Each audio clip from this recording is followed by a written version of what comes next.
जय हिंद दोस्तों, study zone में आपका स्वागत है। आज हमें पढ़ना है प्रॉफिट एंड लॉस यानी लाभ और हानि। लाभ और हानि का फर्स्ट पार्ट पढ़ना है।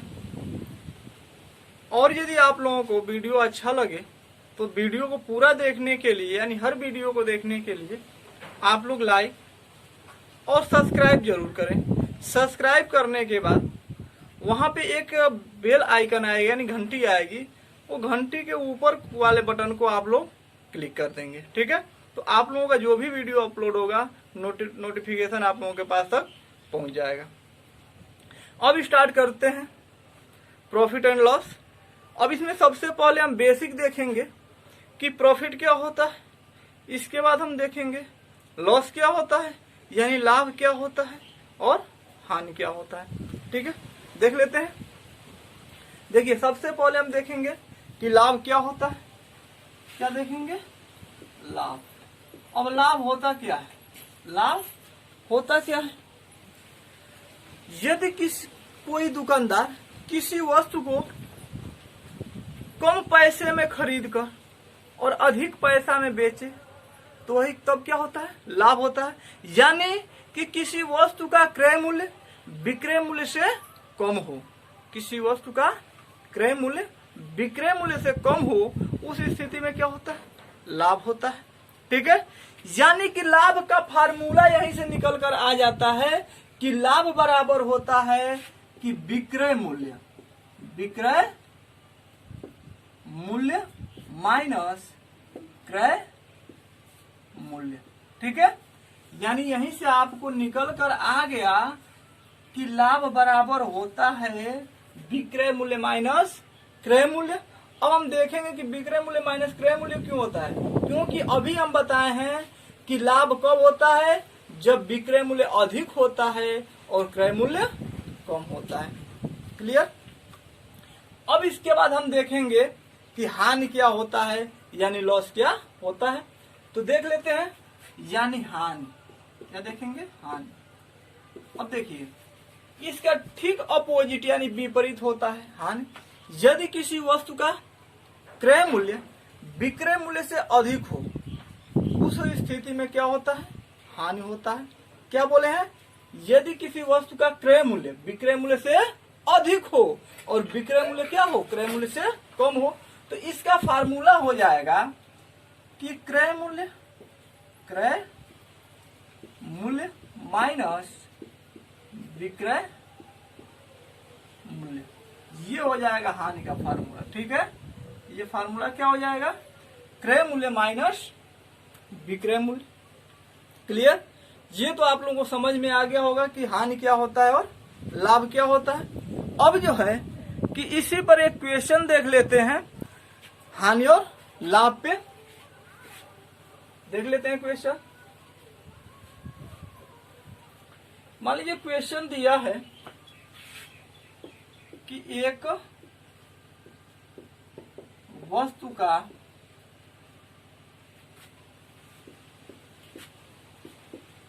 क्रय मूल्य, एक वस्तु का क्रय मूल्य 120 रुपए तथा विक्रय मूल्य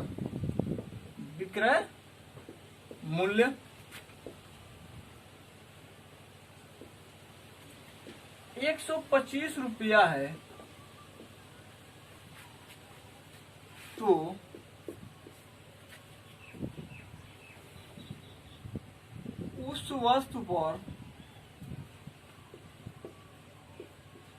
उस वस्तु पर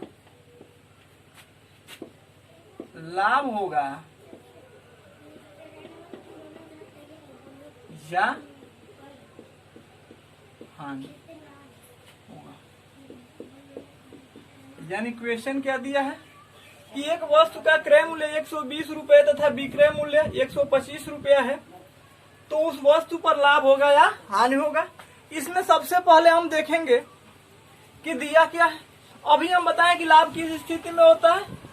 जब विक्रय मूल्य क्रय मूल्य से अधिक हो, यानी जिस स्थिति में विक्रय मूल्य क्रय मूल्य से अधिक होता है तब क्या होता है?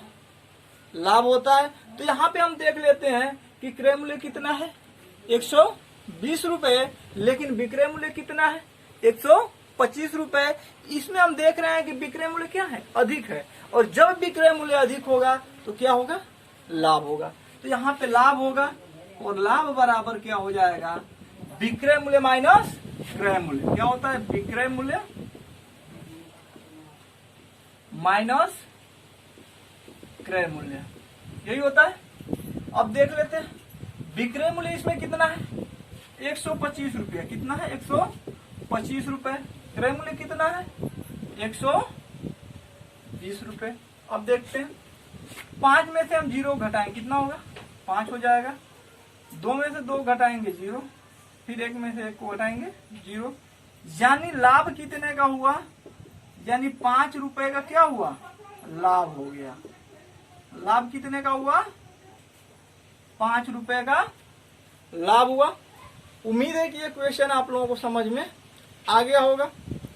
एक क्वेश्चन और इसी पे देख लेते हैं, ताकि जो भी आप लोगों को डाउट हो वो क्लियर हो जाएगा। ठीक है, अब देखिए इसी पर देख ले रहे हैं कि एक वस्तु का क्रय मूल्य 150 रुपया है तथा विक्रय मूल्य 125 रुपया है, तो उस वस्तु पर लाभ होगा या हानि होगा। तो सबसे पहले हम यही देखेंगे कि उस वस्तु का क्रय मूल्य कितना है और विक्रय मूल्य कितना है।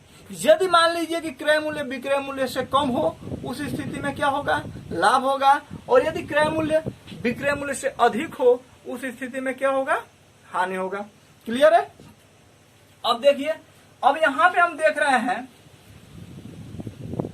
कि इसका क्रय मूल्य कितना है 150 रुपये, लेकिन विक्रय मूल्य कितना है 125 रुपए, यानी कि 150 रुपए में खरीद कर उसको 125 रुपए में बेच दे रहा है। इसका मतलब क्या हुआ, उसको हानि हुआ।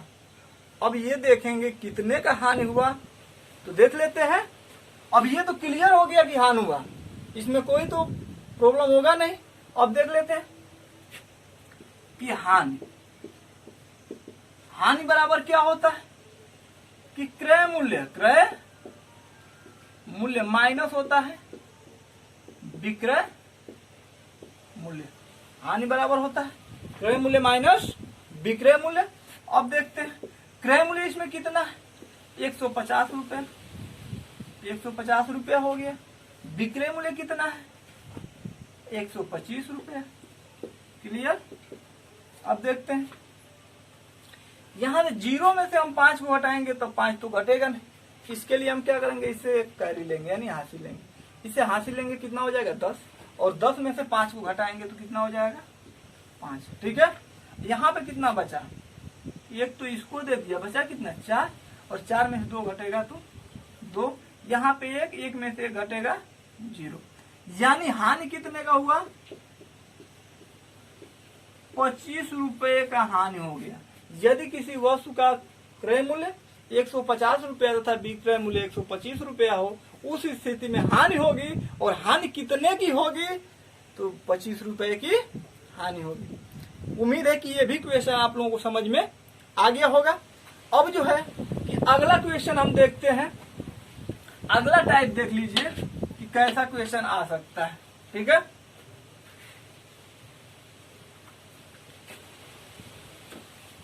अगला क्वेश्चन दिया है, एक वस्तु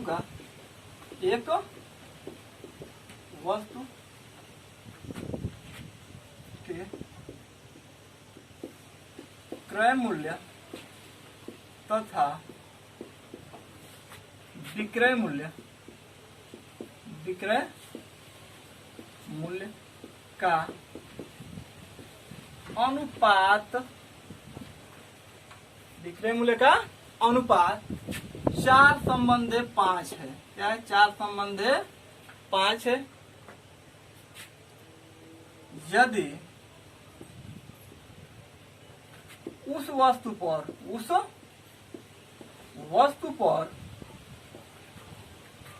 20 रुपए का लाभ हो तो विक्रय मूल्य बताइए, विक्रय मूल्य बताइए। क्वेश्चन समझ में आ रहा है? क्वेश्चन क्या कह रहा है कि एक वस्तु के क्रय मूल्य तथा विक्रय मूल्य का अनुपात 4 संबंध 5 है। यदि उस वस्तु पर 20 रुपए का लाभ हो तो विक्रय मूल्य बताइए, नहीं विक्रय मूल्य कितना होगा। अब देखिए यहां पे मान लेते हैं कि 4 रुपया का यदि खरीद रहा है तो उसी वस्तु को 5 रुपया में बेच दे रहा है। कितना में बेच दे रहा है? तो 5 रुपए में बेच दे रहा है। अब देखते हैं कि ये लाभ बराबर होता है, लाभ हो बराबर क्या होता है? विक्रय मूल्य माइनस क्रय मूल्य। क्या होता है? विक्रय मूल्य, विक्रय मूल्य माइनस क्रय मूल्य, यही होता है ना। अब देख लेते हैं विक्रय मूल्य इसमें कितना है? 5। अब देखिए अनुपातिक, यहाँ पे अनुपात दिया है।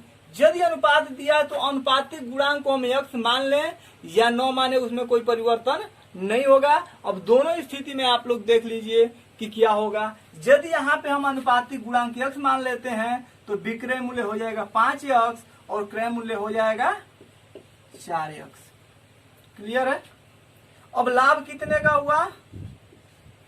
20 रुपए का लाभ हुआ, यहाँ पे दिया हुआ है। ठीक है, अब देखिए कि 5x और माइनस 4x, यक्स बराबर क्या हुआ? 20 हो गया ना। अब यक्स बराबर 20 हो गया तो अब बताइए पूछा क्या है? विक्रय मूल्य, और विक्रय मूल्य कितना है? 5x है। तो 5x यानी विक्रय मूल्य क्या है? विक्रय मूल्य बराबर 5x दिया है तो 5 और गुणा में यक्स का वैल्यू दिया है 20। कितना होगा? 20 × 5 100 रुपया। तो विक्रय मूल्य कितना मिला आपको? 100 रुपया जो है विक्रय मूल्य मिला। लेकिन यदि हम अनुपातिक गुणांक यक्स न माने, उस स्थिति में हम क्या करेंगे उसको भी देख लिया जाए। ठीक है, ये क्वेश्चन समझ में आ गया है।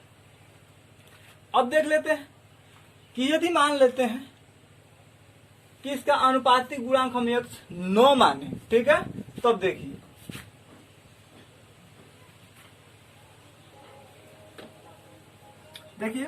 यानी विक्रय मूल्य कितना दिया है? 5 रुपया। ठीक है, क्या दिया है? 5 रुपया। और क्रय मूल्य कितना दिया है? 4 रुपया। इतना हो गया ना।